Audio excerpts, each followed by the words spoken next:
బెంగుళూరులో గత రాత్రి రేవ్ పార్టీ జరిగింది. దానికి సంబంధించి తెలుగు ఇండస్ట్రీకి సంబంధించిన కొందరు నటీనటులు కూడా దొరికారని చెప్పేసి కన్నడ మీడియా రాత్రి నుంచి కోడైకూస్తుంది. దీనికి సంబంధించి రేవ్ పార్టీలో రాజకీయ నాయకులు, బడా పారిశ్రామికవేత్తల కుమారులు కూడా ఉన్నారని చెప్పేసి, దీనికి సంబంధించి నటి హేమ కూడా ఉన్నారు అని చెప్పేసి కన్నడ మీడియా రాత్రి నుంచి చాలా కథనాలు ప్రచురింపజేస్తుంది.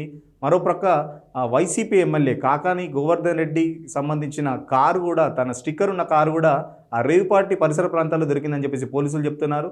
దీనికి సంబంధించి చూద్దాం. ఎందుకంటే చాలా సందర్భాలలో ఎక్కడ రేవ్ పార్టీ జరిగినా దానికి సంబంధించిన మూలాలు అనేది, ఎక్కడ డ్రగ్స్ దొరికినా, ఎక్కడ మత్తు పదార్థాలు దొరికినా దానికి సంబంధించిన మూలాలన్నీ మన తెలుగు ఇండస్ట్రీ చుట్టే అల్లుకొని ఉంటున్నాయి. ఎందుకంటే గతంలో కూడా డైరెక్టర్ పూరి జగన్నాథ్, చార్మి, హీరో తరుణ్, నవదీప్ వీళ్ళంతా డ్రగ్స్ కేసులో అప్పుడు ఇరుక్కొని చాలా రోజుల పాటు ఆ విచారణ కూడా హాజరయ్యారు. తర్వాత కేసు నీరు గారిపోయింది. తర్వాత వాళ్ళంతా క్లీన్ చీట్తో బయటపడ్డారు. కానీ ఇప్పుడు బెంగళూరులో ఈ పార్టీ జరిగింది. దానికి సంబంధించి హైదరాబాద్కి సంబంధించిన అతనే ఆర్గనైజర్ కూడా చేశారని చెప్పేసి పోలీసులు చెప్తున్నారు. దీంట్లో చాలామంది యువకులు చాలా పట్టుబడ్డారు. దాంతోపాటు డ్రగ్స్కి సంబంధించి, అంటే మత్తు పదార్థాలకు సంబంధించి కొకైన్ కూడా చాలా పెద్ద ఎత్తున పోలీసులు స్వాధీనం చేసుకున్నారు వాళ్ళ దగ్గర నుంచి.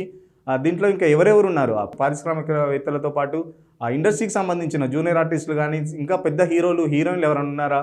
కన్నడ మీడియా బాగా రాత్రి నుంచి బాగా హైలైట్ చేస్తుంది. ఎందుకంటే ఆ తెలుగు ఇండస్ట్రీకి సంబంధించి క్యారెక్టర్ ఆర్టిస్ట్ హేమ కూడా కన్నడలో కూడా చాలా వరకు సినిమాలు చేసింది.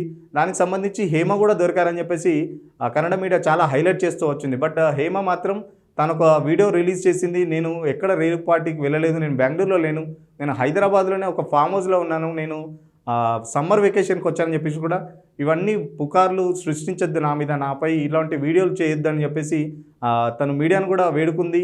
నాకు చాలామంది కాల్ చేస్తున్నారు మీడియా ప్రతినిధులు కూడా, ప్లీజ్ ఇకనైనా ఈ దుష్ప్రచారాన్ని ఆపండి చెప్పేసి నటి హేమ కూడా తను ఒక వీడియోలో కోరింది.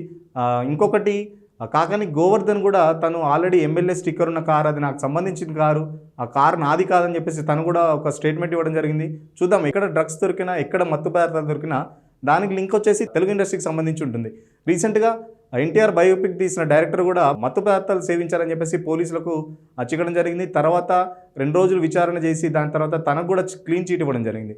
ఎందుకంటే ఇండస్ట్రీకి సంబంధించిన బడాబాబులు కానీ, ఇండస్ట్రీకి సంబంధించిన పెద్ద హీరోయిన్లు కానీ, లేకపోతే ఫిల్మ్ స్టార్స్ ఎవరు ఈ డ్రగ్స్ దాంట్లో ఇరుక్కున్నా కూడా ఏదో విచారణ పేరు కొద్ది రోజులు కాలయాపన చేస్తూ పోలీసులు తర్వాత దాన్ని మీడియాలో హైలైట్ చేయడం తప్ప, తర్వాత కేసు పూర్వాపరాలు లేకపోతే వాళ్ళకి శిక్ష పడే విధంగా ఇలాంటి మనం కేసులు చూడలేదు. గతంలో చూసాం కాబట్టి పూరి జగన్నాథ్, చార్మి, హీరో తరుణ్ వీళ్ళందరూ డ్రగ్స్ కేసులో చాలామంది ఇండస్ట్రీకి సంబంధించిన చాలా ఆర్టిస్టులు అందరూ విచారణ ఎదుర్కొన్నారు. కాకపోతే అప్పుడు ఆ కేసు కూడా చాలా వీగిపోయిందని చెప్పొచ్చు. ఎందుకంటే అప్పుడు ఆ కేసు అకున్ సబర్ వాళ్ళు డీల్ చేశారు.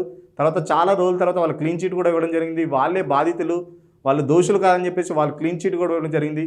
రీసెంట్గా ఎన్టీఆర్ బయోపిక్ తీసిన డైరెక్టర్ కూడా అతను కూడా క్లీన్ చీట్ రావడం జరిగింది. అంటే ఎప్పుడు ఇక్కడ దొరికినా తెలుగు ఇండస్ట్రీకి సంబంధించి హైదరాబాద్లో ఎలాంటి డ్రగ్స్ దొరికినా ఆ పోలీసులు మాత్రం ఇండస్ట్రీకి సంబంధించిన వాళ్ళకు లేకపోతే బడాబాబులకు ఆ క్లీన్ చీట్ ఇవ్వడం జరుగుతుంది. కానీ ఇప్పుడు ఇంట్రెస్టింగ్ ఏంటంటే, ఇది జరిగింది మన హైదరాబాద్లో కాదు, లేకపోతే ఏపీలో కాదు, ఇది జరిగింది బెంగళూరులో జరిగింది. సో అక్కడ పోలీసులు దీన్ని ఎలా చేంజ్ చేస్తారు, లేకపోతే ఇంకా దీంట్లో ఎవరున్నారనేది వాళ్ళు పోలీసులు బయట పెడతారా, లేకపోతే ఇక్కడ పోలీసులు లాగే కూడా వాళ్ళు కూడా ఈ కేసును నీరుగారుస్తారనేది చాలా ఇంట్రెస్టింగ్గా ఉంది. చూద్దాం ఈ రేవ్ పార్టీ ఎక్కడి వరకు వెళ్తుంది ఏందనేది. ఈ రేవ్ పార్టీలో ఇంకెవరున్నారు ఏంటనేది ఇంకా పోలీసులు ఇంకా వెల్లడించలేదు.